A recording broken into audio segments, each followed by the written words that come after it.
नमस्कार दर्शक बंधु मु रिंकी पुणी एक नुआ एपिसोड आपण मानक स्वागत जनाऊँगी। आज मु आपण मानक गोटे हेल्दी ब्रेकफास्ट बनईकी देखी छोट बड़ समस्ते पसंद करेंगे। तो खास कर ये छोट पिला मानक टिफिन बक्स करके दे पारे। ये बहुत ही खाइबा टेस्ट भी लगी था, देह भी बहुत ही भल। तो चलतु से रेसिपी को डेरी न करी स्टार्ट करवा।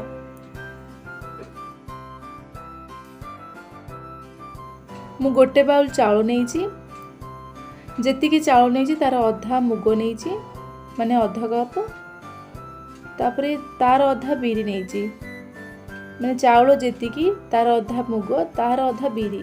तो ये सब को पानी रे धोई नेबा 2-3 थर। भल से धोई सारा पर याको 5 ରୁ 6 घंटा बतरेकी रखिबा। आपण माने राति रे याको बतरेकी रखिबा, सखाळु को बनेले बेस्ट रहइबो। तो देखो मुझे 2-3 थर धोईकी आपको बतरी नेली। चाउल बिरी मुगर क्वांटिटी आपण माने देखिकी बनइबे।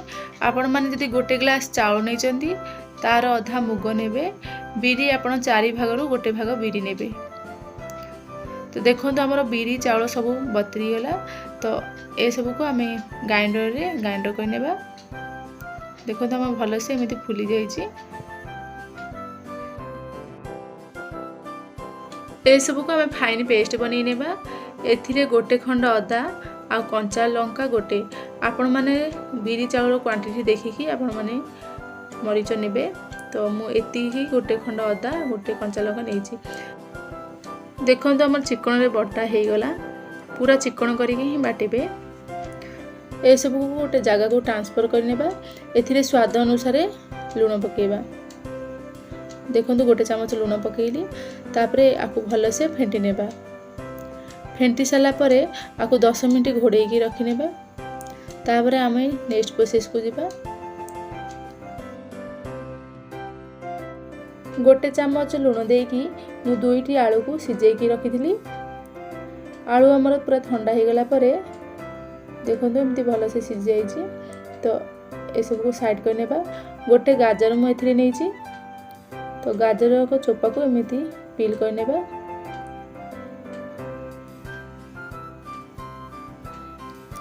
आपको हमें चप साजे घसी नेबा। देखो एमती घसी नेबे।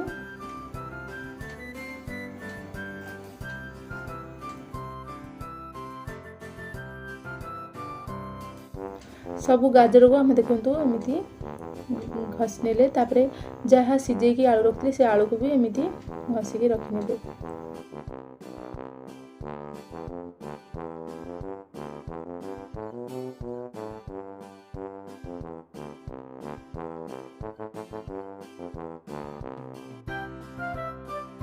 आलू और गाजर चॉप हो गला। तो एथिरे अध चामच लूण पकेबा। आलू रे लूण पड़ता तो अल्प टिके ही लूण पकेबे। अल्प टिके हलदी गुंड पकेबा, माने 1 पिंच हलदी गुंड पकई सारा परे एथिरे अध चामच गरम मसला गुंड पकेबा। आपण माने एथिरे अल्प टिके मरच गुंड भी पकई पारिबे। मु छोट पिला मानक पई बनाउची, सेति पई मरच गुंड स्किप करची। आपण चाहिए आपनको टेस्ट अनुसार मरच गुंड पकई पारिबे। तो ये सब को भल से गोले नेबा। मसला आम सबुरे मिसला पर्यंत गोले नेबे। तापर आम टावा बसेबा। टावा आमर गरम हो गला परे एथिरे कोनोसी भी तेल आपण खाइबा तेल नहीं पारिबे। तो मु रिफाइन तेल नहीं। रिफाइन तेल गोटे चामच पकई देखो मैं चारों तरफ से लगे नेली। तापर जो आम आगुड़ बाटिकी रखी सुद को से सब को आम गोल शेप रे एमती 2-3 चामच पकईकी एमती गोल कर नेबा।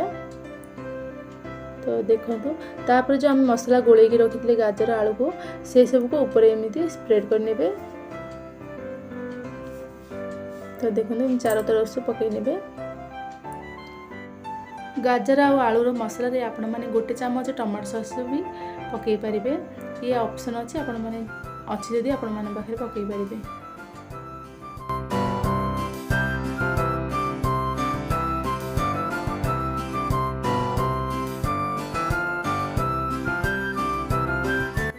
देखो आलू गाजर मसला को आम पकई नेला परे एथिरे जो आम आण को ऊपर एमती पकेबा। गाजर और आलूर मसला जमी घोड़ी हो। आपण मैंने दाबिबेनि ऊपर ही एमती स्प्रेड करने। पकई सारा पर चार तरफ से रिफाइन तेल घूरेगी एमती पकई ने। तो देखो आउ थे गोटे 2 चामच एमती घूरेगी चार तरफ से पकई ने। तापर आउ किछि करिवेनी आपको घोड़े ने। तो देखो घोड़ला पर 2-3 मिनिट पर आपको फिर से चेक करेंगे। तो देखो आमर चार तरफ से हो गलानी। आपको नोटे नेबा। नोटे सारा पर रिफाइन तेल आउ गोटे चामच एमती चार तरफ से घोरेगी पकेबे। तो देखो एमती चार तरफ से पकेबे। पकई सारा पर गैस वॉल्यूम को हाई रखिए। हाई रखिकी आपको सेकी नेबे। गोटे मिनिट पे गैस वॉल्यूम को हाई रखिकी आपन सेकी नेबा। हाई रखिले आम चार तरफ से क्रिस्पी टाइप रो हो। तो देखंतु एमिति गोल्डन टाइप रो हो गलानी। तो एबे गैस वॉल्यूम को मीडियम करनेबा। पूरा हमर सेकी हो गलानी। तो दोनों तरफ से एमिति गोल्डन गोल्डन हो गला परे आपण माने जान नेबे हमर हो गला बोली। गैस वॉल्यूम को बंद करनेबा। तापरे एमिति चाकू साहाଯ୍य नचेत एमती डंकी साहाଯ୍य एमती मझिरू कट करनेबा। तो देखो मुझे 4 खंड करनेली। एमती करके आपण माने टमाटो सॉस सहित एंजॉय करि परिबे। आ छोट पिला मानको एमती करके दियंतु। देखंतु से मानको निश्चय पसंद आसीबो।